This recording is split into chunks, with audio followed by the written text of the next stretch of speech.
La Confession de La Rochelle, 1559, partie numéro 7, les sacrements. Article 34. Les sacrements en général. Nous croyons que les sacrements sont ajoutés à la parole pour nous la confirmer plus amplement, afin de nous servir de gage et de preuve de la grâce de Dieu, de sorte qu'à cause de notre faiblesse et de notre ignorance, ils concourent à soulager et à aider notre foi. Nous croyons que les sacrements sont des signes extérieurs au moyen desquels Dieu agit par la puissance de son esprit, afin de nous y rien représenter en vain.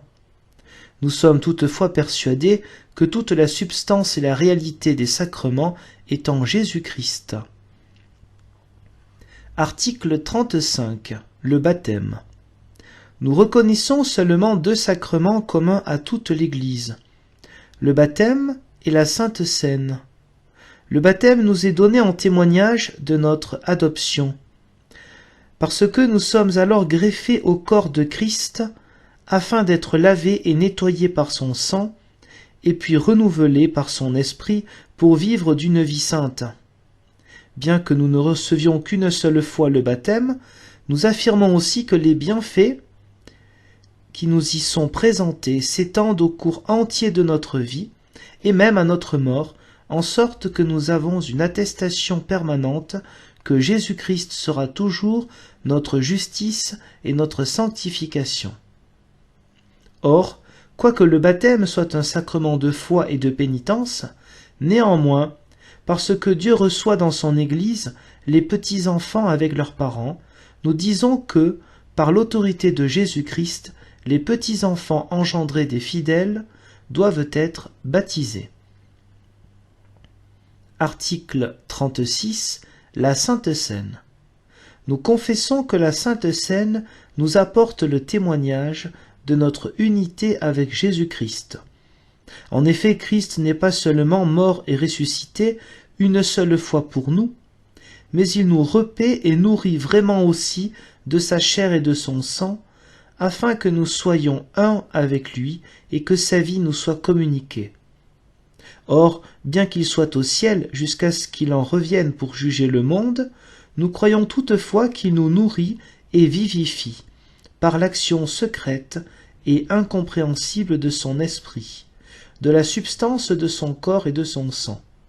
Nous affirmons que cela se fait spirituellement, non pas pour substituer à l'effet et à la vraie réalité de la saine imagination ou pensée, mais parce que ce mystère dépasse par sa grandeur notre humaine capacité et tout l'ordre de la nature.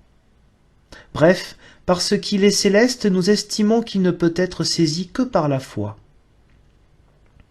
Article 37. L'efficacité des sacrements.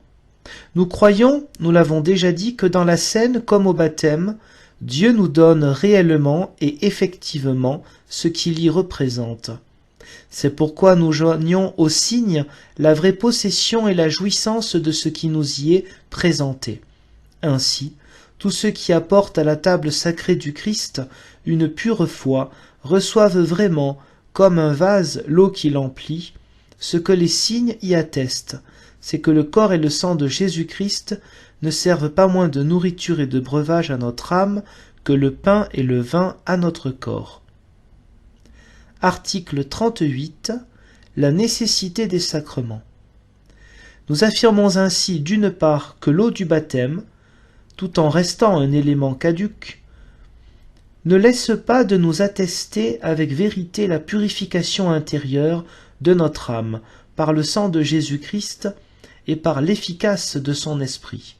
D'autre part, que le pain et le vin, qui nous sont donnés dans la Seine, nous servent vraiment de nourriture spirituelle, car ils nous montrent, comme à l'œil nu, que la chair de Jésus-Christ est notre nourriture et son sang notre breuvage. Nous désapprouvons donc les esprits chimériques et les sacramentaires qui ne veulent recevoir ces signes et ces marques, vu que Jésus-Christ déclare « Ceci est mon corps et cette coupe est mon sang ».